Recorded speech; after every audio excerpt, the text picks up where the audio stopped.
Tere Mart, mängime väikest rollimängu, oletame, et mina olen selline tudeng, kes tahab tulla siia Cleveroni akadeemiasse õppima.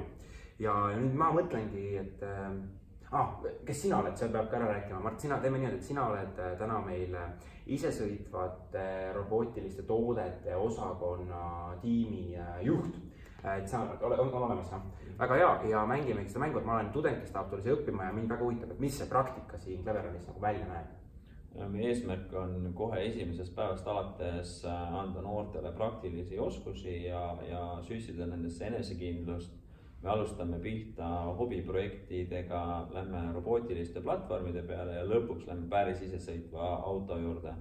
Cleveroni majasisene projektide, praktika koordinaator siis seob igapäevaselt teoreetilisi oskusi ja praktilisi isesõitvuse teemasid.